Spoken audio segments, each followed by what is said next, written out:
بسم اللہ الرحمن الرحیم۔ عزیزان من، اب ہم یہ دیکھیں گے کہ ہولی قرآن اور رسول اکرم صلی اللہ علیہ وسلم کی سیرت میں سے ہم کچھ چیزیں لیں گے جن کا تعلق ٹریڈ اور بزنس کے ساتھ ہے۔ آپ یہ جانتے ہیں کہ جو قرآن حکیم فرقان مجید ہے وہ اللہ تعالیٰ کی آخری کتاب ہے، فائنل میسج ہے، اور وہ تا حیات ہے، جب تک دنیا باقی ہے وہ باقی رہے گا۔ اس میں سے کچھ چیزیں، کچھ آیات میں نے منتخب کی ہیں آپ کے لیے جن کا تعلق بزنس کے ساتھ ہے، جو اللہ چاہتے ہیں کہ جس طرح ہم بزنس کریں ہمارے ایتھیکل بزنس کانڈکٹ کے حوالے سے ہے۔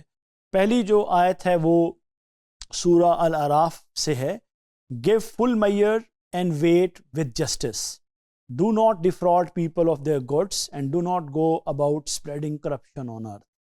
یعنی اللہ تعالیٰ فرماتے ہیں کہ ناپ تول پورا دو انصاف کے ساتھ، لوگوں کے ساتھ فراڈ نہ کرو، دھوکہ نہ دو ان کو، اور زمین میں کرپشن اور فساد نہ پھیلاؤ۔ یعنی جو آپ کا ویٹ اینڈ میئر ہے اس کے اوپر پہلا فوکس ہے۔ اب آپ دیکھیے کہ اگر آپ یہ نہیں کریں گے تو پھر آپ کس چیز کو دعوت دے رہے ہیں۔ دوسرا بہت ایک معروف قرآن پاک کی آیت ہے، سورہ مطففین ہے، جس میں اللہ تعالیٰ نے فرمایا "Woe to those who give less than due"۔ ان کے لیے یعنی ان لوگوں کو عذاب کے بارے میں بتایا گیا ہے، ان کو ڈرایا گیا ہے کہ وہ لوگ جو کہ کم تولتے ہیں، who when they take a measure from people take in full but if they give by measure or by weight to them they cause loss۔ یعنی یہ وہ لوگ ہیں جن کے دینے کے بات اور ہیں اور لینے کے اور ہیں۔ جب لوگوں کو دیتے ہیں تو ان کو کم دیتے ہیں، لیکن جب خود لیتے ہیں پورا ناپ تول کے لیتے ہیں۔ تو یہ اتنی کمپریہنسو آیت ہے قرآن کی کہ اس کو اگر ہم اپنی زندگی میں امپلیمنٹ کر لیں تو یہ صرف خرید و فروخت کے لیے نہیں ہے، یہ ہر معاملے میں ہے۔ آپ نوکری کر رہے ہیں، آپ کسی سے کوئی معاہدہ کر رہے ہیں، آپ کچھ بھی کر رہے ہیں کمٹمنٹ، تو آپ کو چاہیے کہ آپ دوسروں کے ساتھ وہی سلوک کریں جو آپ اپنے لیے چاہتے ہیں۔ اچھا، پھر قرآن میں سورہ مائدہ میں آیا ہے "O you who believe fulfil all contracts". Quran کہتا ہے کہ وہ لوگ جو اللہ پہ یقین رکھتے ہیں ان کو اپنے معاہدے پورے کرنے چاہیے، اپنی کمٹمنٹس پوری کرنی چاہیے۔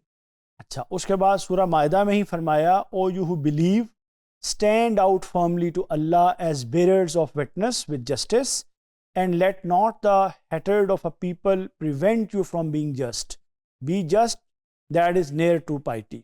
یعنی اللہ تعالیٰ نے فرمایا کہ آپ اللہ کے لیے جو یقین رکھتے ہیں اللہ کے لیے گواہی دیں اور انصاف پر قائم رہیں، اور لوگوں کا جو نفرت ہے یا ان کی ناپسندیدگی ہے وہ بھی آپ کو انصاف سے مت روکے، اور انصاف ہی وہ کام ہے جو نیکی اور تقوی سے زیادہ قریب ہے۔ جب ہم قرآن کی آیات کا مطالعہ کرتے ہیں تو اس میں ہمیں ملتا ہے کہ قرآن ہمیں اس بات کا سبق دیتا ہے کہ ہم ایماندار رہیں، ہم انصاف کریں، ہم عدل کریں، ہم چیٹنگ نہ کریں، ہم فراڈ نہ کریں، ہم ایکسپلائٹیشن نہ کریں، ہم ان تمام چیزوں سے بچیں اگر ہم یہ چاہتے ہیں کہ روز آخرت اللہ تعالیٰ ہمیں اپنی قربت عطا کریں۔ آئیے اب قرآن کی کچھ آیات کا مطالعہ کرنے کے بعد ہم دیکھتے ہیں کہ رسول اکرم صلی اللہ علیہ وسلم نے تجارت اور کاروبار کے بارے میں کیا فرمایا ہے۔ آپ نے فرمایا ہے، جامعہ ترمذی کی حدیث ہے، "The honest and trustworthy merchant will be with the prophets, the truthful and the martyrs"۔ آپ نے فرمایا کہ جو ایماندار تاجر ہے، جو صدیق تاجر ہے، وہ روز قیامت انبیاء کے ساتھ، صدیقین کے ساتھ اور شہداء کے ساتھ ہوگا۔ یعنی آپ نے ایماندار تاجر کی جو تعریف فرمائی ہے، جو آپ نے اس کی تحسین فرمائی ہے، آپ نے اس کو بشارت دی ہے کہ اگر وہ ایمانداری سے تجارت کرے گا تو روز قیامت اس کو بہترین عدل اور ساتھی ملیں گے۔ پھر سنن نبی ماجہ میں حدیث ہے، "He who accepts the return of a product from a Muslim, Allah will cancel his sin on the day of judgment"۔ یعنی وہ آدمی جو اپنی بیچی ہوئی چیز واپس لے لیتا ہے، اللہ تعالیٰ روز قیامت جو ہے وہ اس کے گناہوں کو معاف کرے گا، اس کو بخشے گا۔ یہ اتنا بڑا پرنسپل ہے۔ دیکھیے، اپنی بیچی ہوئی چیز وہی واپس لے گا جس کو اس کی کوالٹی میں شبہ نہیں ہوگا۔ ایک بات دوسرا یہ احسان کا رویہ ہے کہ اگر کسی نے غلط پرچیز کر لیا ہے تو آپ اس کو اکوموڈیٹ کریں، اللہ آپ کے لیے بہتری کرے گا اور آپ کو اور اچھا گاہک دے دے گا۔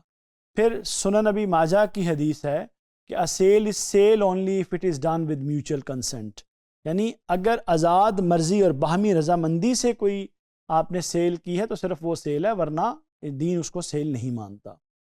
پھر صحیح مسلم میں آتا ہے whoever hoards is a sinner، وہ آدمی جو بلیک مارکیٹنگ کرتا ہے، ذخیرہ اندوزی کرتا ہے، وہ گنہگار ہے۔ پھر صحیح مسلم میں ہی آتا ہے he who cheats is not one of us، کہ وہ جو لین دین کے معاملات میں دھوکہ دیتا ہے وہ ہم میں سے نہیں ہے۔ پھر رسول اکرم صلی اللہ علیہ وسلم نے فرمایا، سنن ابن ماجہ میں ہے، pay the worker his wages before his sweat dries، یعنی کسی کے پسینہ خشک ہونے سے پہلے اس کی مزدوری ادا کریں۔ پھر صحیح بخاری میں آپ نے فرمایا the buyer and the seller have the option to cancel the deal as long as they have not separated. If they spoke the truth and made everything clear, they will be blessed in their transaction. یعنی buyer اور seller جو ہیں وہ علیحدہ ہونے سے پہلے اپنی ڈیل کینسل کر سکتے ہیں، اور اگر انہوں نے سچ بولا ہے تو اور ہر چیز کو واضح بیان کیا ہے تو ان کی ٹرانزیکشن ایک بلیسڈ ٹرانزیکشن ہوگی۔